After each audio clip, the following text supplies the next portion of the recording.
Sir Harish గారు so అంటే మీరు వింటేజ్ లుక్ని రవితేజకి ఇచ్చారు. ఆయన ఏజ్ ఫ్యాక్టర్స్ వల్ల కూడా అక్కడ అంటే లుక్ బాగానే ఉంది, ప్రాబ్లం ఏం లేదు, లుక్ ఆ క్యారెక్టర్ కరెక్ట్గా సరిపోతుంది.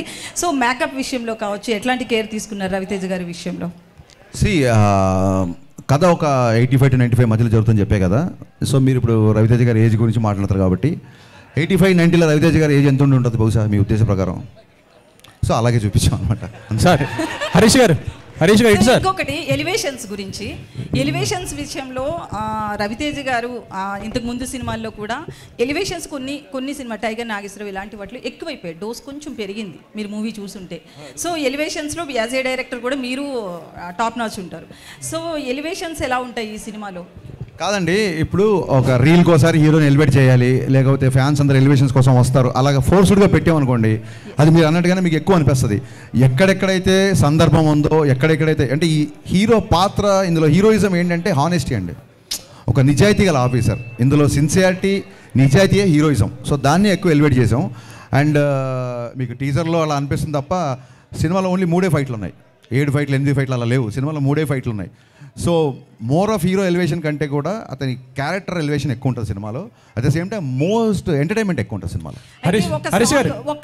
ఒకటి లాస్ట్ అయితే సాంగ్ విషయంలో ఆ స్టెప్స్ కొంచెం బాగా మీమ్స్ కూడా వెళ్ళినట్లున్నాయి కదా, రవితేజ గారు భాగ్యశ్రీ చేసిన స్టెప్స్.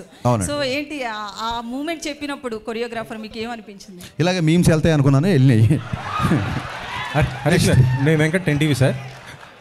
August 15th మీదును ఇటు పూరి గారి సినిమా వస్తుంది చెప్పే కదా ఇందాక. ఓకే నేను అనేది ఏంటి, పూరి గారు కనుక ఒకసారి మీకు కాల్ చేసి సినిమా పోస్ట్ పోన్ చేసుకోండి అంటే మీరు చేసుకుంటారా?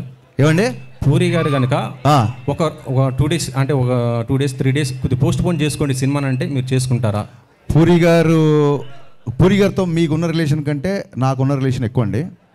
సో ఆయన కనుక ఒక విషయాన్ని కాల్ చేసి చెప్తున్నాడంటే అది పర్సనల్గా మా ఇద్దరి మధ్య అవుతుంది.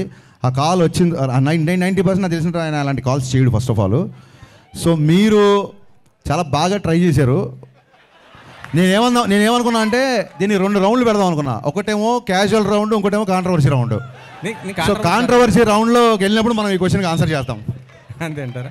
హరీష్ గారు, విశ్వ గారికి అడుగుతున్నాను సార్. హైపోథెటికల్ క్వశ్చన్స్ ఎందుకంటే జరిగాయి ఇప్పుడు. అది ఆయన చేసిన తర్వాత కనుక మేము ఏమైనా చేయకపోతే అలా అనవచ్చు.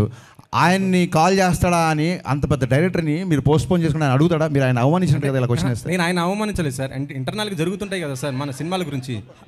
అడగద్దండి, తప్పు. నన్ను అడగండి. మీరు కనుక పూరి గారిని రిక్వెస్ట్ చేస్తారా నన్ను అడగండి. ఆయన కంటే నాకు చాలా చిన్నోని కూడా నన్ను అడగండి మీరు, ఆయన అడగొద్దండి ప్లీజ్. విశ్వప్రసాద్ గారు ఒక్క నిమిషం సార్. విశ్వ గారు సినిమా గురించి, బిజినెస్ గురించి నిన్న ఒక ట్వీట్ చేశారు కదా.